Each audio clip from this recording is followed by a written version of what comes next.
ज्यांच्यावर प्रेम करतो, आपण ज्याच्यावर विश्वास ठेवतो, ज्याच्या विश्वासावर आपण आपले आईवडील घरदार सोडून येतो, तो जो माणूस आपल्या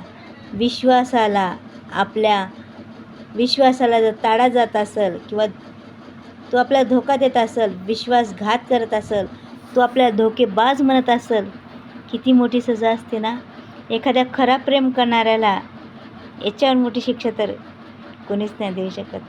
कारण की ज्याच्यावर प्रेम करून विश्वास ठेवून एक मुलगी आपलं घरदार सोडून परक्या घरी येते आणि तिथला जर नवरा जर मुलीला म्हणला, माझा तुझ्यावर विश्वास नाही राहिला, तुझं कुणासंग प्रेम असेल, तर कसं वाटतंय. आणि त्याच्यासाठी तर सगळ्याला सोडून येते माणूस.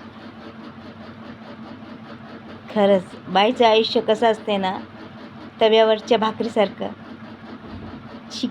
भाजली तर खातात, नाही भाजली तर फेकून